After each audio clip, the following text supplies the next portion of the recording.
കേരളത്തിൽ 102 സീറ്റുകളുമായി ഭരണത്തിലെത്തിയ കോൺഗ്രസിന് ഇതുവരെയായിട്ടും മുഖ്യമന്ത്രി ആരാണ് എന്ന് തിരഞ്ഞെടുക്കാറായിട്ടില്ല എന്നുള്ളത് വളരെയധികം ഗുരുതരമായിട്ടുള്ള ഒരു പ്രശ്നം തന്നെയാണെന്ന കാര്യത്തിൽ യാതൊരു സംശയവുമില്ല. കാരണം കേരള ചരിത്രത്തിൽ തന്നെ ഇന്നേ വരെ നോക്കുകയാണെങ്കിൽ അത്രത്തോളം വലിയ തോതിലൊരു നാണം കെട്ട രീതിയിലോട്ടാണ് ഇപ്പോൾ പാർട്ടിക്കുള്ളിലുള്ളവർ പോലും പൊയ്ക്കൊണ്ടിരിക്കുന്നത്. അതായത് അങ്ങോട്ടും ഇങ്ങോട്ടും കരിവാരി തേക്കുന്ന തരത്തിലോട്ടും പോസ്റ്റർ വലിച്ചു കീറുന്ന തരത്തിലോട്ട്, അതോടൊപ്പം തന്നെ പല ഘട്ടങ്ങളിലായിട്ട് പല രീതിയിൽ ചേരിതിരിഞ്ഞുകൊണ്ടുള്ള കേരള ജനതയെ തന്നെ മണ്ടന്മാരാക്കുന്ന തരത്തിലോട്ട്, ഇവർക്ക് എന്തിനാണ് വോട്ട് ചെയ്തത് എന്ന് പോലും ചോദിക്കുന്ന തരത്തിലോട്ട് കാര്യങ്ങൾ എത്തിക്കുന്ന ഒരു തരം വൃത്തികെട്ട രീതിയിലോട്ടാണ് ഇപ്പോൾ കോൺഗ്രസിൻ്റെ ഒരു പോക്കെന്ന് പറയുന്നത് മുന്നോട്ട് കേരളത്തിൽ. ഇത് ശരിക്കും പറഞ്ഞാൽ കോൺഗ്രസിന് ഗുണകരമായി ഒരിക്കലും മാറത്തില്ല എന്നുള്ളത് വാസ്തവമാണ്.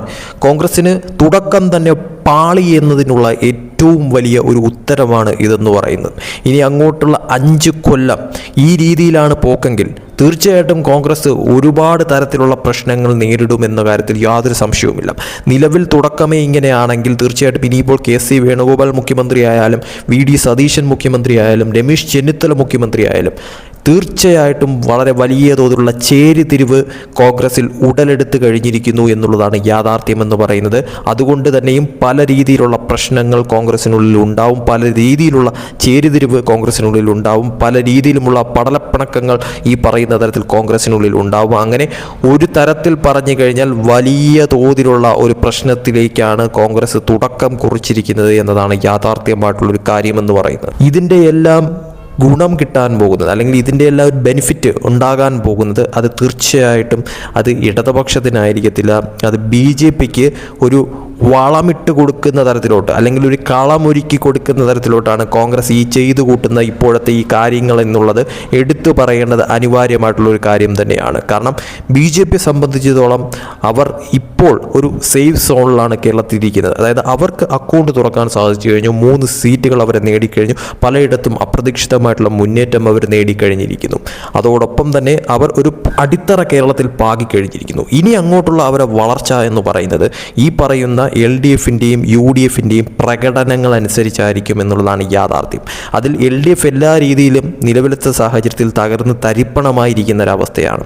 എന്നാൽ UDFിനെ സംബന്ധിച്ചിടത്തോളം 10 കൊല്ലം കഴിഞ്ഞിട്ട് ഒരു തരംഗമുണ്ടാക്കി കേരളത്തിൽ തിരിച്ചു വന്നിട്ട് തുടക്കം തന്നെ എല്ലാ അർത്ഥത്തിലും കലമിട്ടുടയ്ക്കുന്ന തരത്തിലോട്ട് കാര്യങ്ങൾ എത്തിച്ചു എന്നുള്ളതാണ് വാസ്തവമെന്ന് പറയുന്നത്. ഇത് ഒരു തരത്തിൽ പറഞ്ഞാൽ വോട്ട് ചെയ്ത് 102 സീറ്റ് കൊടുത്ത ജനങ്ങളെപ്പോലും വിഡ്ഢികളാക്കുന്ന തരത്തിലോട്ട് കാര്യങ്ങളായിപ്പോയി എന്നുള്ളതാണ് യാഥാർത്ഥ്യമായിട്ടുള്ളൊരു കാര്യം. ഇത് ഉറപ്പായിട്ടും ദോഷകരമായി ബാധിക്കാൻ പോകുന്നത് കോൺഗ്രസിനെ തന്നെയായിരിക്കും എന്ന കാര്യത്തിൽ സംശയമില്ല. കാരണം തുടക്കത്തിലെ ഈ പാളിച്ചകൾ അത് തുടർന്നും മുന്നോട്ട് പോയി കഴിഞ്ഞാൽ 5 കൊല്ലത്തിനുള്ളിൽ ഈ ഭരണം തുടരുന്ന 5 കൊല്ലത്തിനുള്ളിൽ കോൺഗ്രസ് തകരുന്ന തരത്തിലോട്ട് കാര്യങ്ങൾ എത്തിക്കുമെന്നുള്ളതിൻ്റെ ഏറ്റവും വലിയ സൂചനയാണ് തുടക്കത്തിലെ ഈ വലിയ പാളിച്ച എന്ന് പറയുന്നത്. ഇതിൻ്റെ നേട്ടമുണ്ടാക്കാൻ പോകുന്നത്, ഇതുകൊണ്ട് വളരാൻ പോകുന്നത് ഇവിടെ BJP ആയിരിക്കും എന്ന കാര്യത്തിൽ സംശയമില്ല. കാരണം നിലവിലത്തെ സാഹചര്യത്തിൽ ഈ പറയുന്ന തോതിൽ നിയമസഭയിൽ അവർക്ക് 3 അംഗങ്ങളെയാണ് കിട്ടിയിരിക്കുന്നത് എന്ന് പറയുന്നത്. അതുകൊണ്ട് തന്നെയും അവരെ സംബന്ധിച്ചിടത്തോളം നിയമസഭയ്ക്കുള്ളിൽ, അതായത് പുറത്തു മാത്രമല്ല നിലവിൽ അവർക്ക് പോരാടാൻ കഴിയുന്നത്, നിയമസഭയ്ക്കുള്ളിൽ പോലും ഈ പറയുന്ന മുരളീധരനെ പോലെ, രാജീവ് ചന്ദ്രശേഖരനെ പോലെ, ഗോപകുമാറിനെ പോലെ തീർച്ചയായിട്ടും BJPയെ സംബന്ധിച്ചിടത്തോളം അവർക്ക് നിയമസഭയ്ക്കുള്ളിലും കരുത്ത് കാണിക്കാൻ പറ്റുന്ന 3 പേരെയാണ് അവർക്ക് ലഭിച്ചിരിക്കുന്നത് തന്നെ. അതുകൊണ്ട് തന്നെയും കോൺഗ്രസിനെ സംബന്ധിച്ചിടത്തോളം പല കാര്യങ്ങളും ശ്രദ്ധയോടുകൂടി മുന്നോട്ട് നയിക്കേണ്ടത് നിലവിലത്തെ സാഹചര്യം അനിവാര്യം തന്നെയായിരുന്നു. പക്ഷേ അവർക്ക് തുടക്കത്തിലെ പാളിച്ചകൾ പറ്റി എന്നുള്ളതാണ് യാഥാർത്ഥ്യമെന്ന് പറയുന്നത്.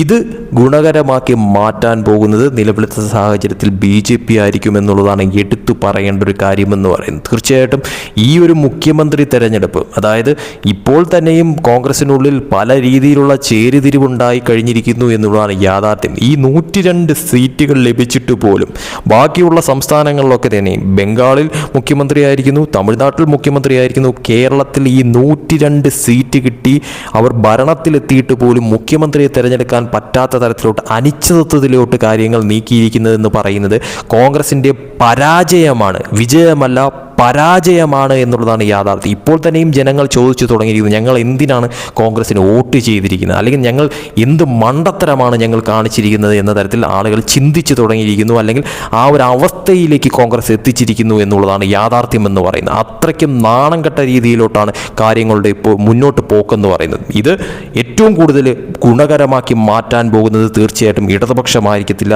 അത് BJP ആയിരിക്കും. ഈ പറയുന്ന കോൺഗ്രസ് അതിനൊരു വളമുണ്ടാക്കി കൊടുക്കുന്ന തരത്തിലോട്ട് കാര്യങ്ങൾ എത്തിച്ചിരിക്കുന്നു എന്നുള്ളതാണ് യാഥാർത്ഥ്യം. അതായത് ഈ പറയുന്ന തോതിൽ കോൺഗ്രസ് BJP ഡീൽ എന്നുള്ള തരത്തിൽ വരെ ഇതിനെ കാണാൻ പറ്റുന്ന തരത്തിലോട്ടാണ് ഇപ്പോൾ കോൺഗ്രസ് ഈ കാര്യങ്ങൾ കൊണ്ട് എത്തിച്ചുകൊണ്ടിരിക്കുന്നത് എന്ന് എടുത്തു പറയേണ്ടി വരും. ഇതിനൊരു അറുതി വരുത്തിയില്ല എന്നുണ്ടെങ്കിൽ, അതായത് ഈ ഒരു ചേരിതിരിവിന്, ഈ ഒരു കൂട്ടത്തല്ലിന്, അല്ലെങ്കിൽ ഇങ്ങനെ ഈ ഒരു പോക്കിന് ഒരു അറുതി വരുത്തി നല്ലൊരു ഭരണം കാഴ്ചവെക്കാനായിട്ട് കോൺഗ്രസിന് ഈ വരുന്ന 5 കൊല്ലം സാധിച്ചിട്ടില്ല എന്നുണ്ടെങ്കിൽ ഉറപ്പിച്ച് പറയാൻ സാധിക്കുന്ന ഒരു കാര്യമാണ് 5 കൊല്ലം കൊണ്ട് കോൺഗ്രസ് തകരുന്ന തരത്തിലോട്ട് കാര്യങ്ങൾ എത്തുകയും ഈ 5 കൊല്ലം കൊണ്ട് BJP വളരുന്ന തരത്തിലോട്ട് കാര്യങ്ങൾ എത്തിക്കുകയും കോൺഗ്രസ് ചെയ്യുന്ന തരത്തിലോട്ട് കാര്യങ്ങൾ മാറുമെന്നുള്ളതാണ് ഏറ്റവും കൂടുതൽ പ്രധാനപ്പെട്ട അല്ലെങ്കിൽ നിർണായകമായിട്ടുള്ള ഒരു കാര്യമെന്ന് പറയുന്നത്.